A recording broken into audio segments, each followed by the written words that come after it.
Welcome to day number 18, I believe, for StarLadder Star Series. And wow, we can actually see that it's day 18. All of a sudden, my overlay looks stupid.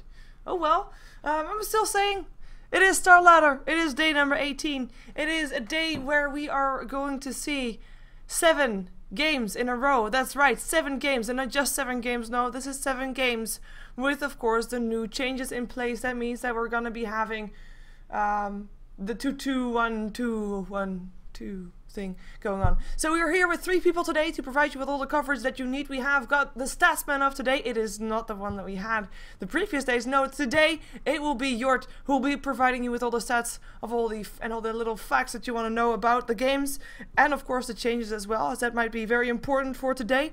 And of course with me is my co-caster Kanaz. Welcome back. Happy to be back. Me too. So it is a different drafting phase right now. We're gonna see 1 pick right now from 4FC, then 2 from Alliance, then 1 from 4FC, then 1 from Alliance. Dire team pick. What?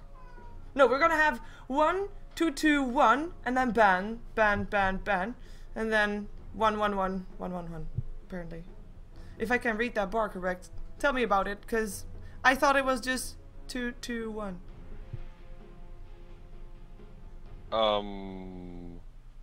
Wait. Is that still the old? No. Okay. Yeah. We'll see how it ends up working out if the bar's right. That doesn't look right on the bar, but maybe it is.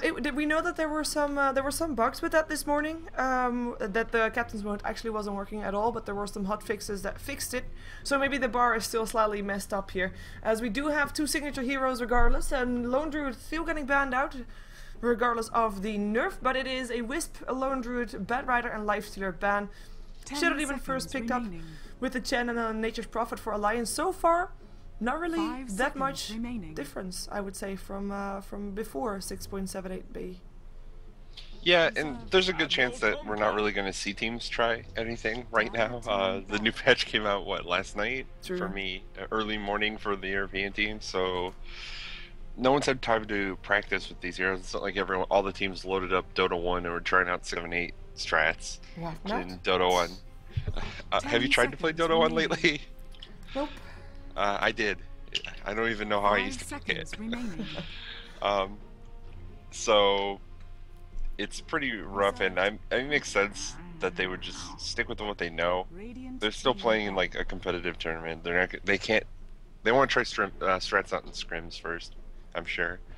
So we probably won't see anything too new. If there's heroes that are nerfed pretty heavily, maybe they won't favor them so much. But it looks like, you know, Lifestealer got a kind of big nerf. They still stuck with banning him out. I'm pretty sure Bat Rider's bugged right now, if I remember that correctly. Maybe they fixed it finally. But like Napalm wasn't working right, and they still chose to ban that out. Lone Druid got a little bit of a nerf. They banned him. So it looks like they're just gonna, you know, stick with what they know. Yeah, with the Kunkka pickup for 4FC, I mean, we know that Strangby has played that in most of his games for Star Series, StarLadder already, so today is not going to be any different. Alliance, they ban out 2 heroes. They were allowed to ban out 2 heroes, so one after the other. It was a Darkseer and a Keeper of the Light, so an offlaner as well as a secondary support. And a Magnus and a Juggernaut getting banned out by 4FC. Interestingly enough, I mean, Magnus is to be expected. The Juggernaut, I wasn't really expecting him to get banned out here, but just to prevent some extra pushing power, I guess. I mean, the Chen and the Nature's Prophet is already such a statement saying, you know, our pushing power is here, so you better just be prepared, and you don't want to have a healing ward to deal with that as well. As we have a puck picked up now by Alliance, and 4FC will be allowed to be picking next. And of course, one thing important to notice, in the previous first pick it was 4FC that was allowed to pick up first, and now Alliance is allowed to pick up first after the second banning phase. And indeed both are allowed to pick twice again, one after the other, and then one ban after the other, and 2-2-1. It makes sense, and the bar looks correct as well. It's just us being confused, I guess. Yeah, watching it go off, it looks like the bar is right now. It's just, we're so used to the old way that because it keeps switching the order for the pick phases, who picks first. Exactly. I think it's to try and balance everything out. The only people that get the team that has second pick is the only team that gets 2 picks in a row as well now. So I guess that's sort of what they're trying to do. We'll see if it actually ends up being more balanced, since kind of first pick is typically a little bit favored right now. Yeah. But this draft's still looking pretty standard. It's kind of unusual to see 4FC go with Dragon Knight. That's not a hero I think I've ever seen them run, but probably going to be their mid lane in this game. 10 seconds. And most likely the downside is though, Alliance picked themselves up a puck, and now the Dragon Knight was picked up after the puck, so we might see 4FC having something in mind with that one.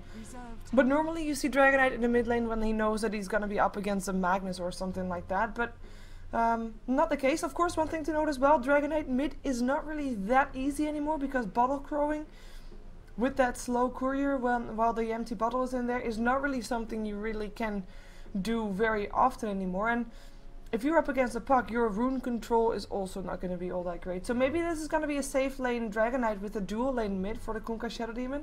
We could see something like that, as we have a Rubik for Alliance, so that's going to be their support for EGM.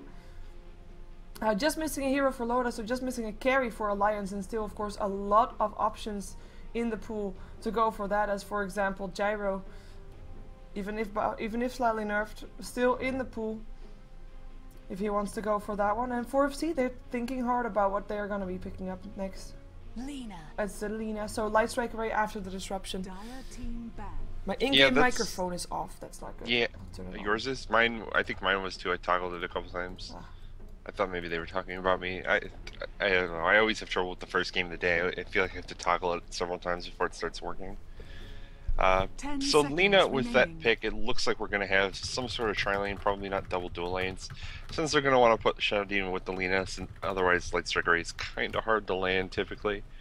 Well, professional players don't get hit by it as easily when you really want to land those stuns, so it does still look like they're going to do Dragon Knight with the tri-lane with Kunkka. So that's what I'm expecting. But you're right, Dragon Knight. Now you can't Bottle Crow as effectively. It does weaken him in the mid lane, since he was pretty reliant on Bottle Crowing to get that Breathe Fire spam just to last it. Puck, used Bottle Crowing, but Puck can really get good rune control, especially with a Nature's Prophet on your team. 10 so seconds remaining. You gotta feel like it's gonna favor Alliance a little bit more heavily now than it would have a week ago. Yeah, and we know that 4FC is lacking their offlane, so Bounty Hunter is the last ban for Alliance, and the carry, of course, last one for Alliance to be picking up, and they ban out the Phantom Assassin, which, of course, I mean, is nice. It is just so tough to ban out carries up against Alliance, and you know that they play so many different carries.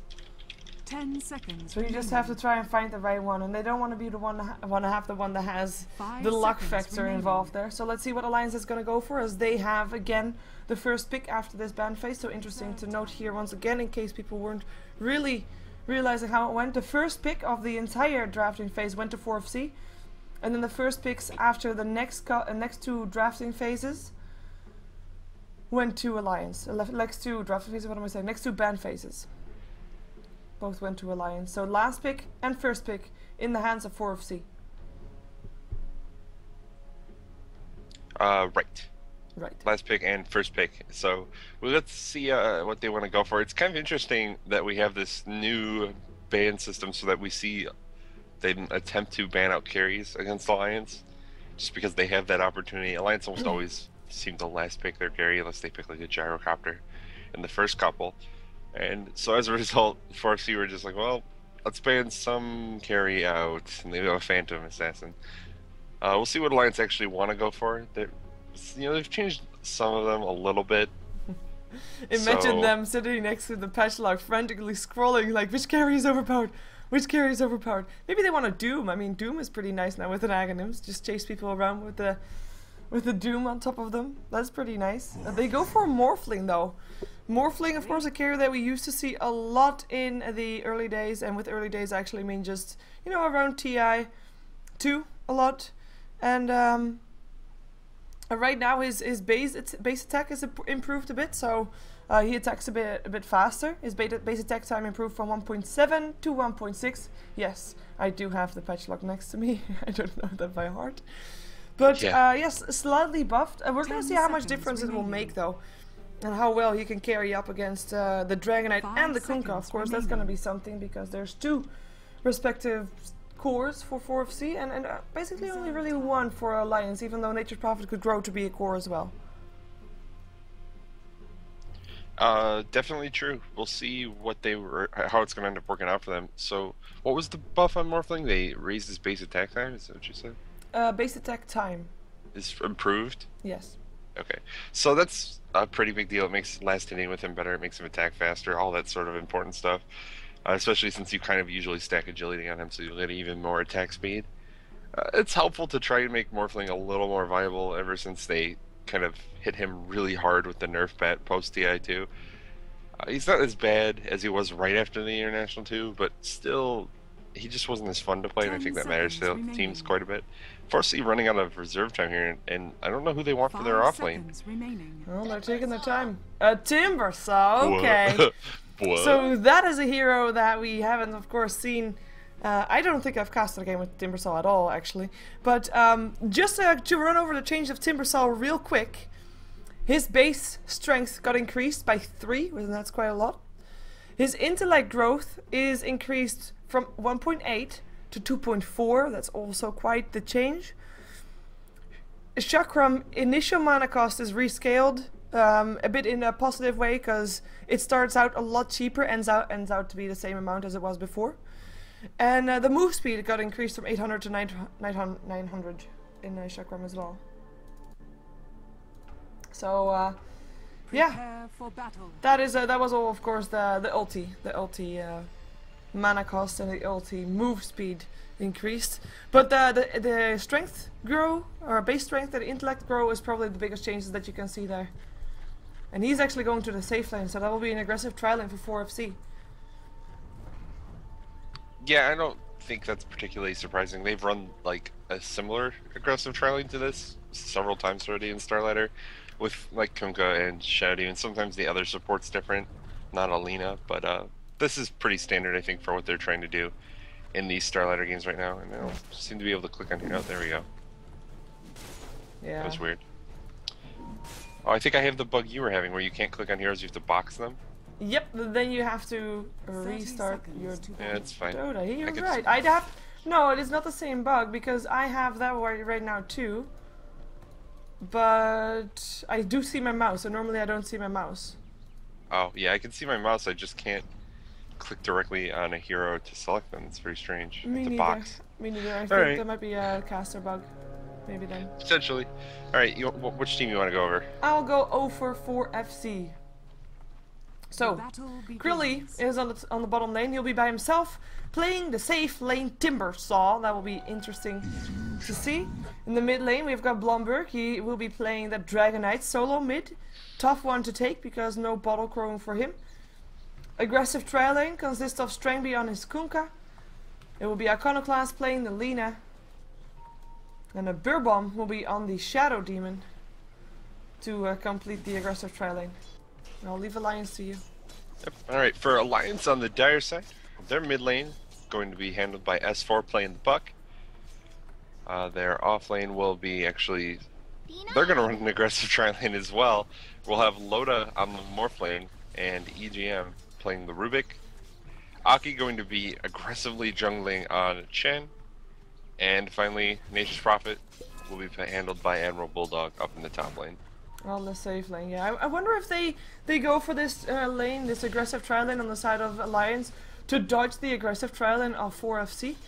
Even though the supports are already rotating there. This is of course something that we might see Alliance anticipating on, and they already have placed the word right now, so they might try to find a support and kill them You messed up your overlay. Did you get it back? I fixed it, yes, I fixed it.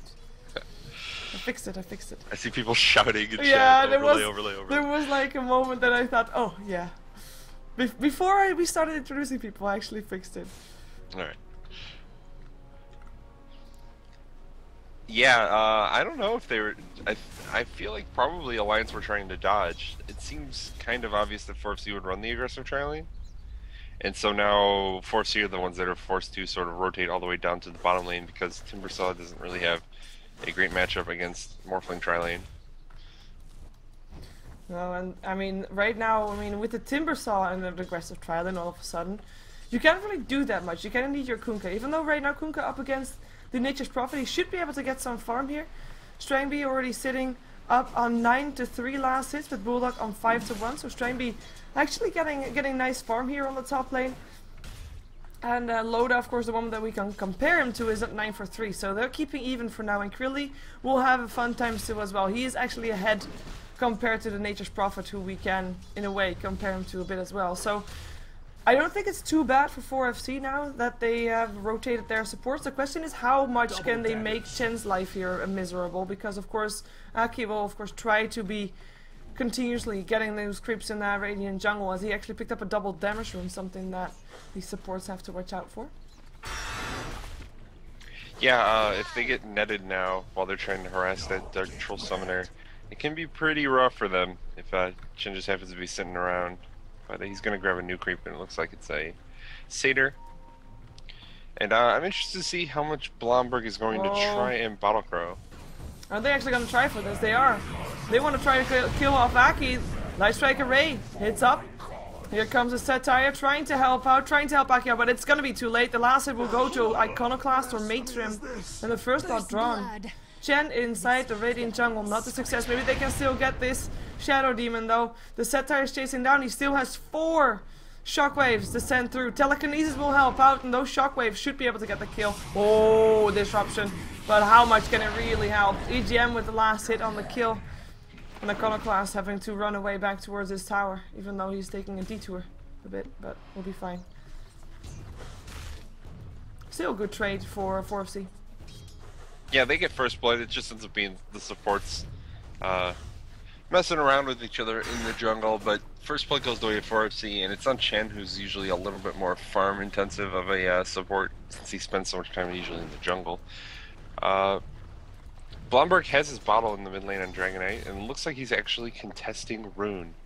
Well, this is something I don't even think I've seen before. At it also. Yes. Dragonite taking runes from pucks. That's something that you don't see every day. Very interesting. Yeah. So I wonder if we're going to see players try and actually contest Rune nowadays, because it felt like that never really happened anymore. And top lane, Ever Bulldog gets rotated on. Yeah, Blumber coming in, so the disruption was there. Soulcatcher as well, and Strangby with that kill now level 6, so doing good here on this top lane. 26-4 for him. He is ahead of Loda, the carry of Alliance. And we do have a disconnect from Villot. I think he's gonna try to fix this mouse problem. So I think we should ask if it fixed it, because if it fixes it for him, then we should do it too, because this is annoying.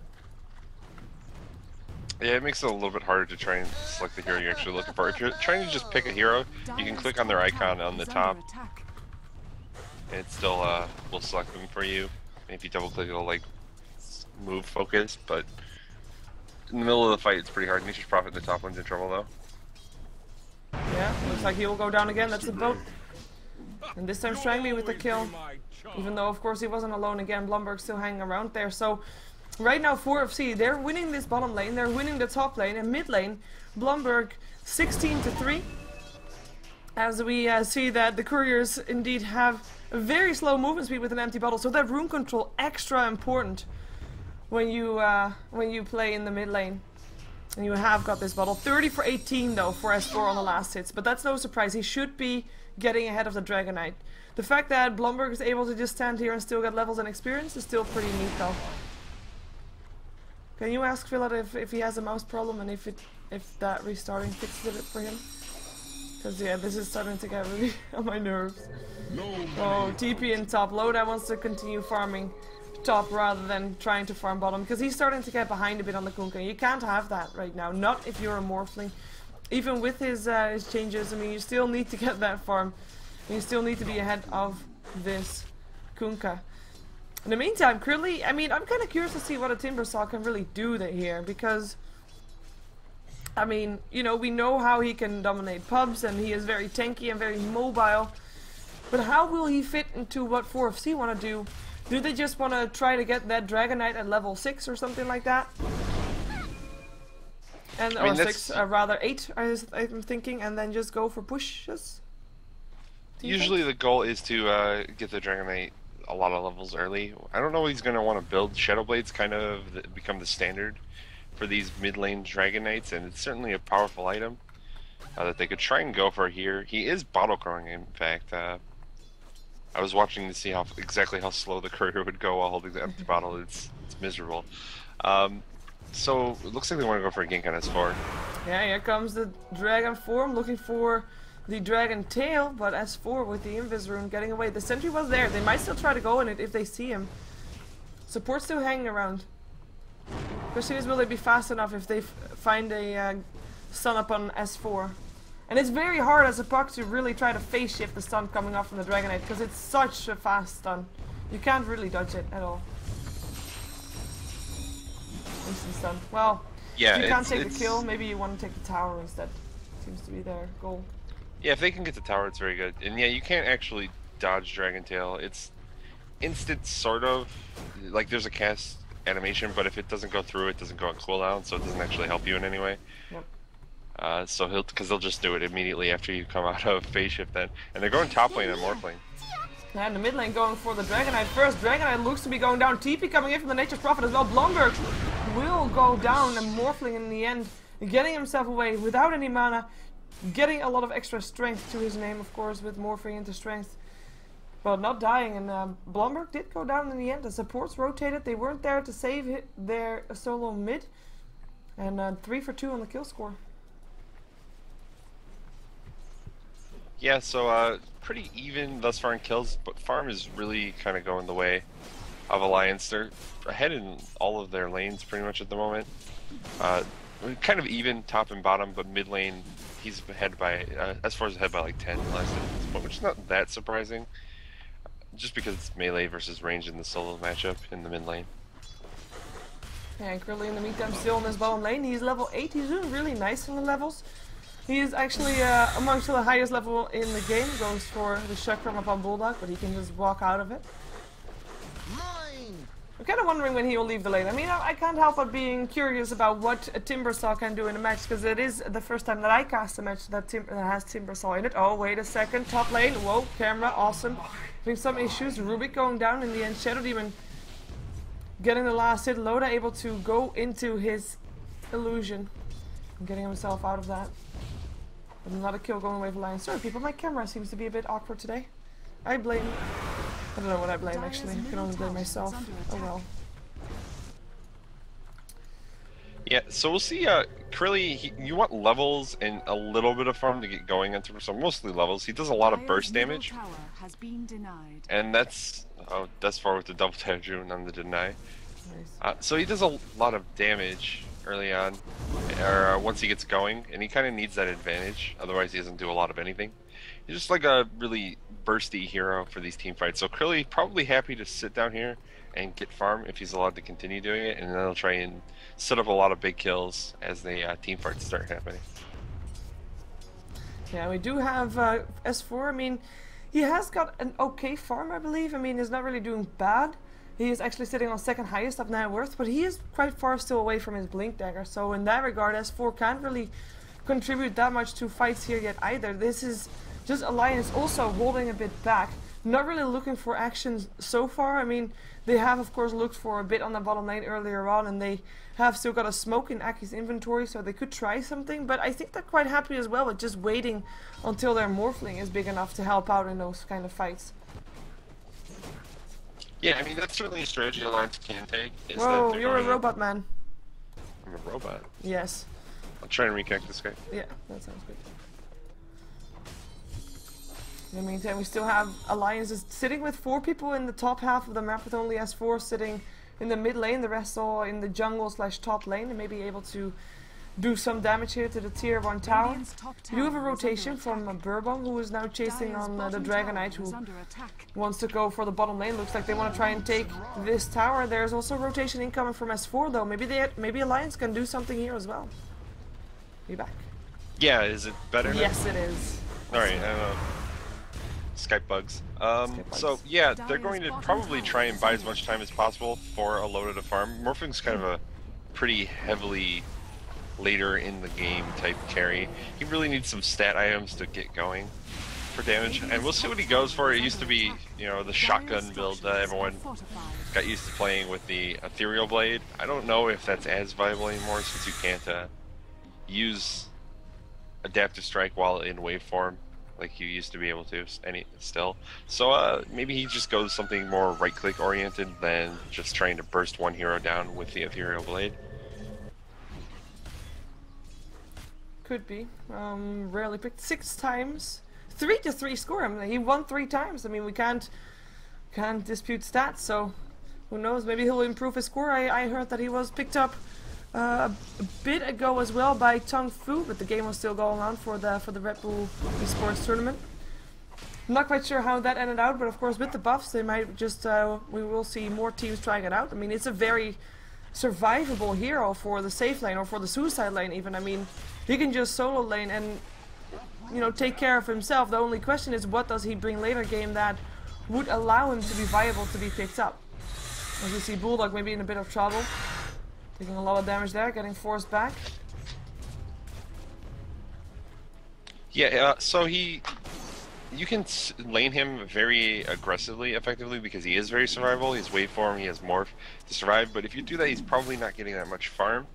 And late in the game, he can be a very, very powerful carry just because of his ability to get a lot of stats.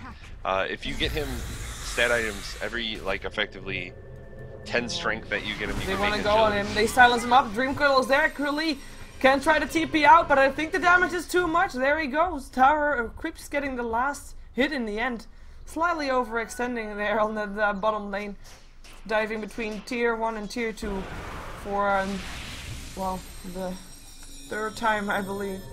And then they see EGM, want to go on him, burn him down. Can they take more? Nope, that was just a very fast, quick kill on the support Rubik, slightly on the wrong side of the river as well, as these teams are just punishing each other for their movements. Yeah, both teams tower diving, or just pushing out too far and then immediately getting killed by the other team. It looks like they do want to try and push this bottom tower. They have some time left on the Elder Dragon form level 1. And with that Shadow Amulet picked up in Dragon Knight, it does look like he's rushing the Shadow Lake. Not too surprising. But that's another tower that FarC's able to get. So they have a 2-tower advantage at the moment. That's pretty good. Yeah, looks like they're not backing off yet though. The Dragon form, still a couple of seconds left. Might try to see how much damage they can do.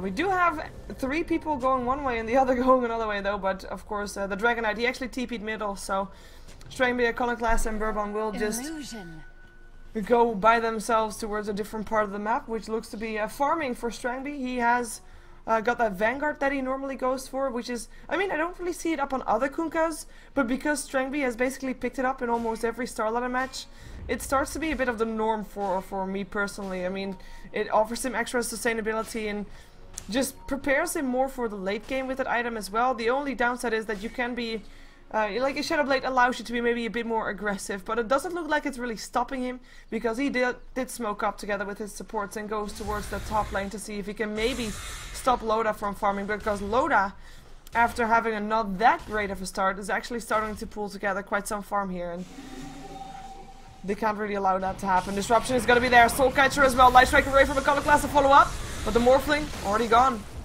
Was able to get himself towards his illusion once again, as we do have S4 picking up a Blink Dagger there, so that will allow Alliance to be a bit more aggressive in this game. But that's another tier 1 tower gone, by the way. That's the last one on the side of Alliance. Yeah, they're gonna have to give it up. So they've tried to kind of initiate with their combo on Morphling, and maybe this is why Alliance ended up picking up Morphling. It's really hard to actually get that combo off. Usually it relies, because you're using Disruption as setup, you're kind of relying on the fact that they can't move out of that position shortly after coming out of Disruption quickly. But Morphling actually has 2 abilities that will get him out, either using the Replicate. If he has a Replicant up, he can teleport to it and just get out of there immediately before the stuns hit him. Or he could try and use Waveform immediately to get out of there. So it's pretty difficult actually for them to initiate on Loda with this particular team. At least for right now. Eventually they might be able to catch him with some stuns without Disruption setup, and that can really hurt Loda. But for now, Loda is just walking around probably very little fear of dying. Yeah, you're absolutely right. They would need some hexes to be able to deal with that. Of course, a Dragon Tail can still shut him down, but I mean, as you said, I mean, if you spam your button for morphing into your replicate while you're disrupted, you'll be faster than whichever stun comes after the disruption, and that's of course something that will always allow you to escape if you have that illusion on, obviously, because that's a given. The same thing goes for the Weaveform. 4 heroes of Alliance in the Radiant jungle. Looks like they want to make something happen. With the S4 with an Invis rune and a Blink Dagger, finds already the Shadow Demon and goes for him as well. Couple hits needed more. Here comes a boat though, and they want to go for the puck, but they miss completely as Nature's Prophet is still able to pick up the kill on the Shadow Demon, and boat also sailed from the Rubik. Indeed, that was a secondary boat, so the run buff on both teams already worn off though by this time. But Alliance, they're on the run right now, or at least getting chased down. The rotation from both teams towards the mid lane. There's a tier 1 tower. It's going to be the one thing that they will fight over. Yeah, that was kind of really a strange fight. They ended up both missing sort of their initiation on each other in the bottom lane, and then there was like a chase next to, like adjacent, as they both rotated in the mid lane at the same time. But here we go. Who was that? That was an Alliance. Illusion. Oh, it was Alliance an illusion. Okay. Of the puck. So that was Lola's replicate. Okay, I didn't see anyone on the map, and I was like, who are they going on? Because no one's there. Alright, so they initiated an illusion. They didn't really expend that much in terms of spells, so it doesn't matter too bad. Blomberg actually went for the second point in Dragon form, which is something that I think players are a little more likely to do now, as they changed it a little bit. Yeah, your damage gets transferred over, so you don't lose anything by going for your next point. Right, and that used to be kind of what ended up being very, very strange with Dragon Knight, is that no one ever got his like level 2 Dragon form, unless you had a bunch of ancient stacks or something to really farm, and you were going to be able to get close to 16 from doing it, because otherwise the splash damage on the level 2 Dragon form was just never really as good as the dot from the corrosive level 1 Dragon. So it's a good change. It makes him play just a little more logically, I think, especially for newer players who are trying to just play Dragon Knight. It doesn't make sense to not get your ultimate at level 11. True. We do have, by the way, I mean, I saw someone in the chat saying, why is Alliance losing? I wouldn't say that they are losing right now. They are slightly in gold behind, but I say slightly. It's 1k gold behind. Well, there's 3 towers in favor of 4FC. So, in a way, Alliance is ahead, and you see that in the experience graph as well, as that is actually 5k ahead for Alliance. Dream Coil, it hits upon 4, comes in as well from the Rubik. Telekinesis there as well. Nobody escapes, but nobody really goes down apart from the support, Lena, and now also the Timber saw Strangby getting sprouted up. Will be trying to run from this one, won't be able to do that though. Double kill goes the way of S4, and it's Blomberg that is the last one to escape from that location. Bourbon's still there. Should someone come, there would be a disruption, but this is Alliance in full force. 5 heroes here in the mid lane trying to take down a tier 1 tower and finally get some towers and gold of their own. Yeah, so a good fight coming out for Alliance. They end up only losing Puck, I believe, and Puck immediately buys back, comes back into the fight and gets another kill. Yep, so Light Strike away here up on 2. They look to be going for Blomberg still though, but S4 takes in Laguna Blade and a Dragon Tail. Hand of God helping out, but not enough. It is S4 that goes down. The send home was only good enough for Loda. Aki saving his carry rather than his solo mid. So return kill going the way of 4FC still. And they don't lose their tier 2 tower. Yeah, they end up able to defend, mostly because they kill S4 once again. Oh. Just talking about exactly how Morphling works, it's a little bit different in Dota 2 than Dota 1, just because it will show up as the color of the hero you replicate, not the Morphling. Which is a little bit of a buff for Morphling in Dota 2. Yeah. You can't really see if it's the real one or the fake one if you are on the opposite team of him.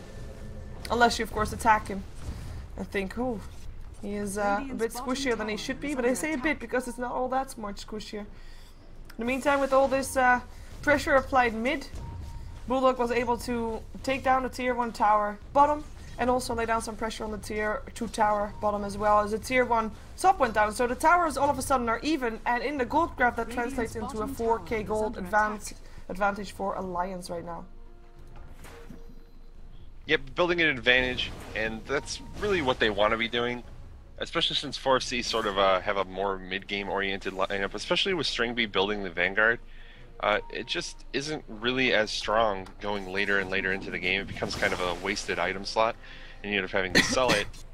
It helps them stay alive for now, and they're actually trying to kill Aki. Yeah, should be able to do that. Laguna Blade comes out as well, and the Kunkka takes the kill. There's Prophet Ultimate flying through, but nobody else coming in to try and help save their Chen. Yeah, easy kill. They ended up getting the disruption on him next to a cliff, and then he was just stuck in place the entire time.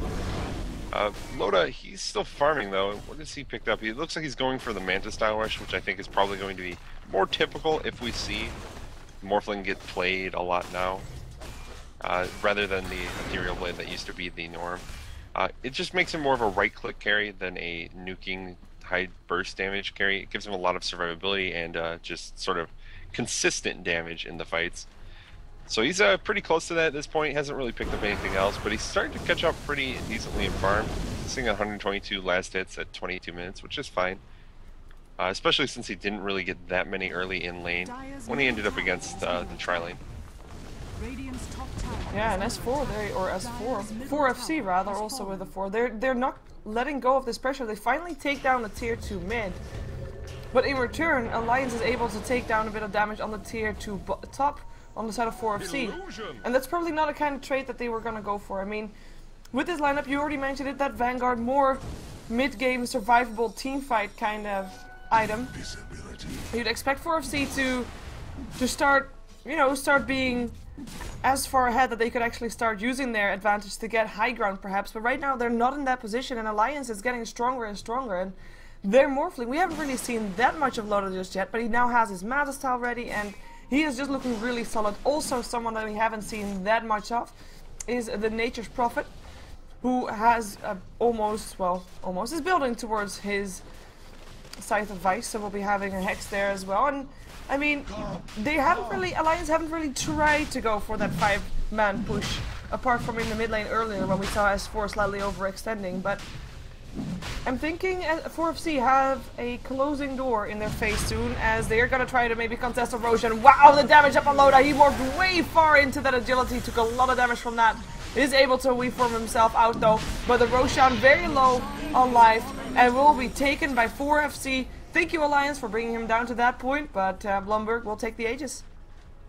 Yeah, really kind of strange by Alliance. They got very close to finishing it off, and they tried to leave just Loda in there, who is in ultra strength or agility morph, just trying to take it down as quickly as possible. Almost ends up losing his life. I think the pick that's really hasn't done anything thus far is the Timber Saw, actually, for 4FC. He's been farming a lot, but it feels like he hasn't really had any game impact as of yet. So we'll see if he's able. He's actually doing 0, 2, and 1, and that's like less impact than the Morphling at the moment. And Morphling has a lot better late game than a Timbersaw. Even though Timbersaw isn't a slouch late game, since he's mostly kind of just limited by his mana pool as the game goes on, he can do a lot of damage, and his magic damage is pure as long as there are trees around. Yeah, I mean, he was starting out really good. He was doing really nice, but of course you can compare him to the offlaner of Alliance, and then you have a Nature's Prophet that just farms so much faster than a Timbersaw, and of course also with his Hand of Midas. And he starts to fall a bit behind, so indeed not able to contribute that much, as we see 4FC kind of at a impasse as well. They do have that Aegis, but they probably want to wait until they have a bit more core items up, as Blumberg is building towards a BKB. We'll have that in about 300 gold and then some. They will be fighting up against a Scythe of Vice on Alliance though, as Bulldog now finishes up that one, and that is definitely something that they have to watch out for, because even if the Dragon Knight has got that BKB to prevent him from getting hexed, Kunkka is far from it, and without Kunkka you don't have that boat, you don't have that team fighting ability, you don't have your big rum buff that of course comes with the boat.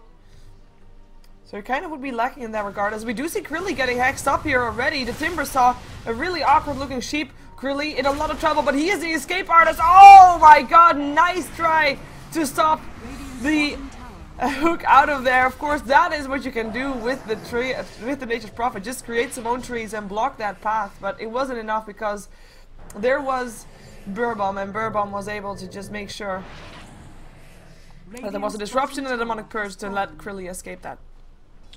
Yeah, and those two heroes, after they kind of Morphling uses his initial spells, all they can do is right-click you.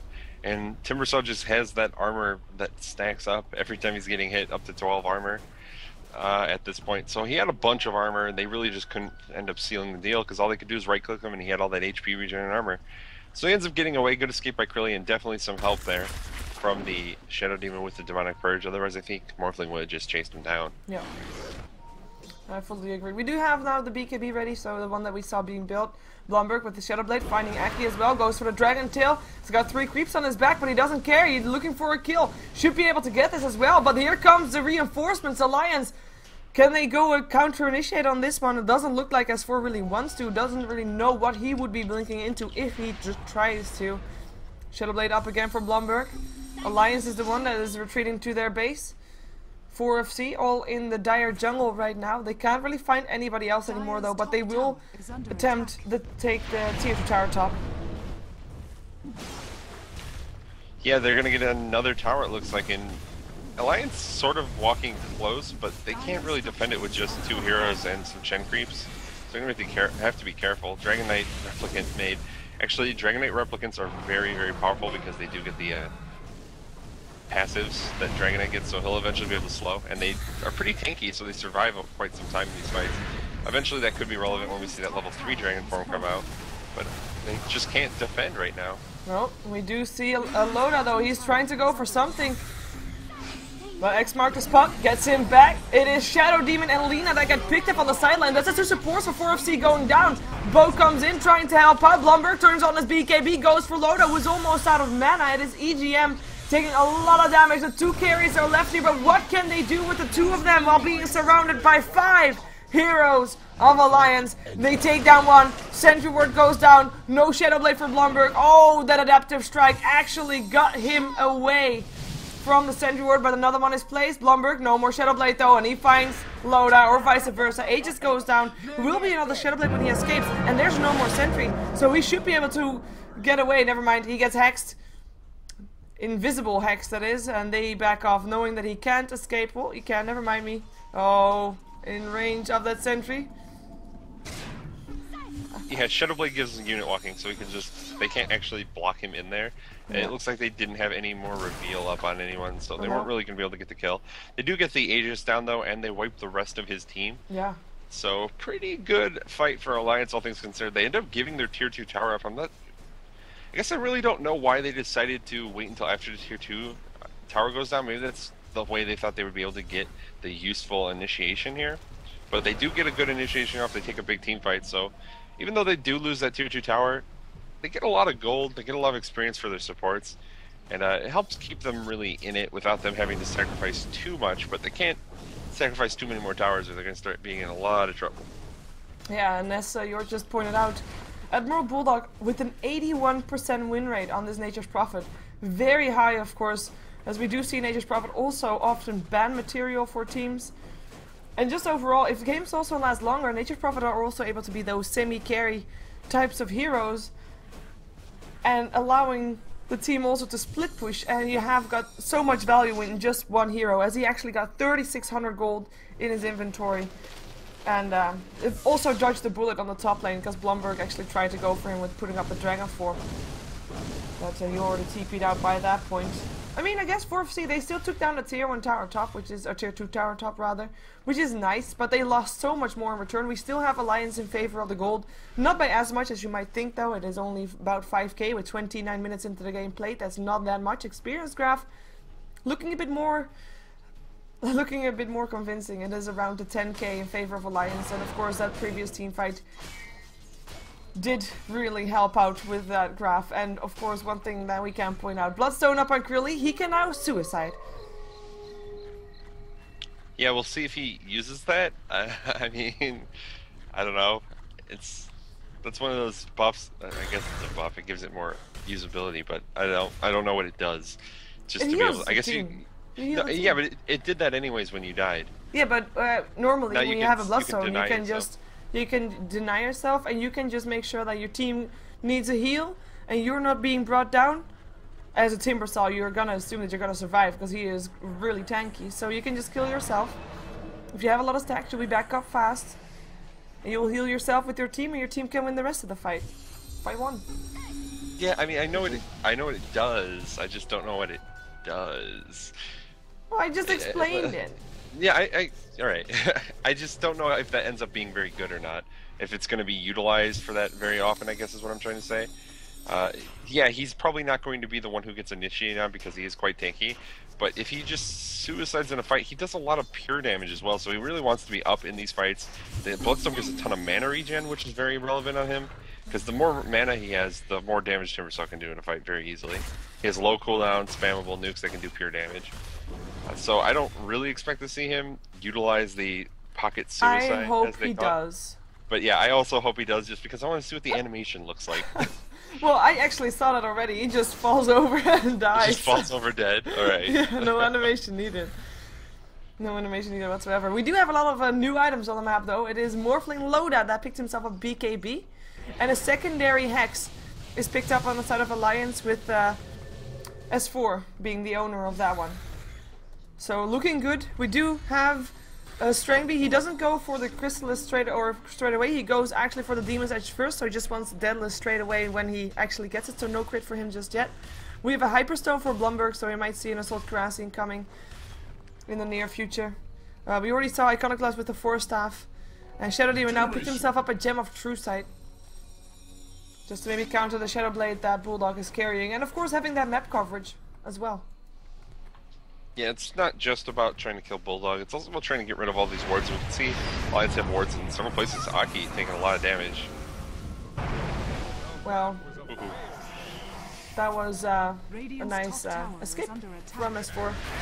Oh, they think that was a real one. Sorry, that was an illusion. I wasn't even paying attention to that. That is such, like, it was an illusion and we see that, so I don't really pay attention to that, but you gotta imagine that 4FC think, oh my god, we got one! And they just, you know, think they have one. Yeah, and it's Chen. If they get him down, they don't have the heal. Yeah, oh, they get the real S4 though! Real nice pick off there as S4. Not sure what he was thinking. Maybe EGM also in a lot of trouble. Gonna get slowed by that Dragon level 6 and interrupted in his TP. And brought down as well. That is 2 dead on the side of Alliance, and all of a sudden the kill score 11 to 11. But Bulldog split pushing on the top lane. Tier 3 tower, we're taking a bit of damage, Grilly being forced back because of it. And we also have a Strainby back inside the base. Due to a bug, enemies don't get bonus gold and experience. Interesting. So, I mean, that could be very relevant as well. I think probably the most common way we're going to see Bloodstone is like right before you die, they're going to try and kill themselves with it to just try and deny it. So if Krilly gets low on HP, we might see it, but I don't know. It feels like it's probably going to be hard. The only way Krilly is dying, I think, is if they lock him down with hexes. Yeah, they did pick up the Radiant Courier, by the way, in previous fight. So that is a nice. He was around there-ish, actually. Interesting. Right. Yeah, I can't see where you draw. Oh, I'm drawing on the bottom lane. In the middle, in the forest, very, very far towards the edge in the forest, actually. So that was Nature's Prophet, probably his doing. Yeah, well, courier kills always big to get because they slow down kind of the enemy team's item progression as well as giving you a bunch of gold. They have to walk back to base to get things. It looks like Emerald Bulldog's trying to go on Roshan. No one else is in here quite yet.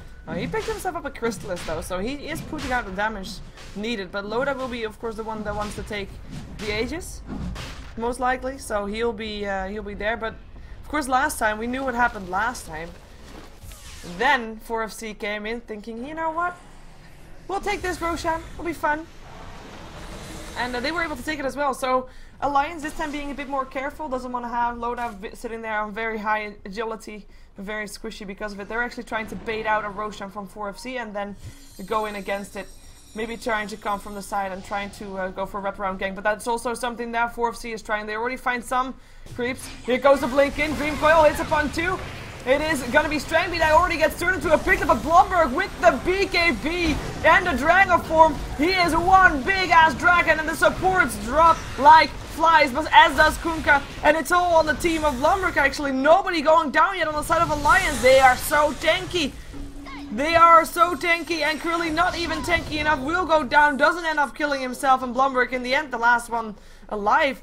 It looked like I thought like he was bursting out damage like crazy, but he didn't. What did he hit? You see Alliance HP bar? Doesn't look like they thought.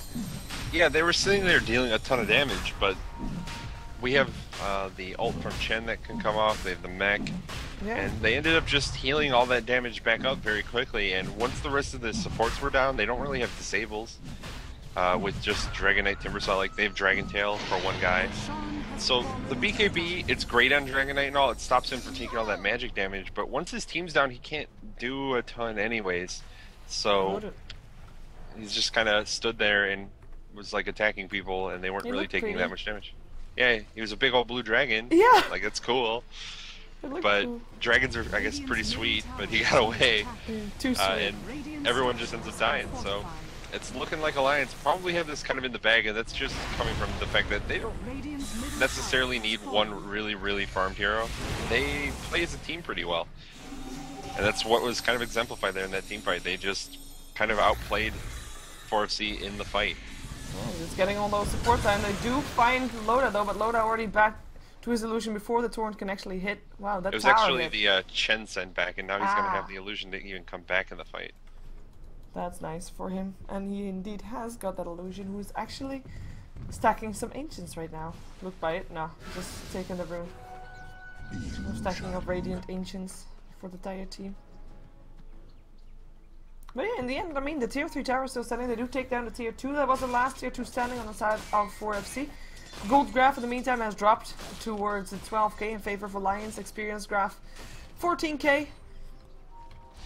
Also, of course, in favor of Alliance, and they are looking for more right now. They are going for a Dream Call. Hits upon 2. Curly is already getting turned into a piglet and looks to be going down very fast. Mechanism will try to help keep him alive for a little while longer, but he'll drop anyway. Boat comes in from Strangby. Can he do something this fight? Hand of God. Make sure that the Laguna Blade don't kill off or S4 rather. Wow, Strangby going down there as well. And the rest trying to get themselves out of there. Blumberg once again the last one alive for his team. Yeah, again, Blumberg, he keeps surviving on Dragon Knight. It's just, what can he do? His team's dead, and all 5 from Alliance survive. So, once again, that's going to be it. Alliance, they're taking this game. Blumberg probably going to die here, it looks like, in the mid lane. But they're going to at least try to kill him. Yeah, they should be able to. They have got that sentry ward, or do they have the gem picked up from somewhere? Yeah, S4 has got the gem. That was on 4FC earlier on. Bard bought that ribbon. But yeah, all overall, Alliance taking the game, meaning that they get another 3 points for StarLadder Star Series Season 6, day number 18. First game of the day where we'll see 7 games, and hopefully for the rest of the games, my brain will function properly, as apparently casting is hard in the afternoon when you were outside. And we're trying to adapt to all of the new changes. And yeah, including the bug with the mouse, but you know, I won't make excuses. That's also, yeah, that's a little bit difficult as well. Yeah, it's harder to click on people. I should have done better. Oh well. We'll have 6 more tries. Just to go run over the games that we will see today. Of course, we just saw Alliance taking on 4FC. After this, we'll have Rox versus TCM. Then Mouse Sports taking on 4FC. Rox versus Empire. Empire versus KP. Mouse versus IC Cup. And DD versus TCM. So stick around, more StarLadder action coming your way in about 6 to 5 minutes. We'll have Rox Kiss taking on TCM Gaming, so stick around for more Dota 2 action in just a moment.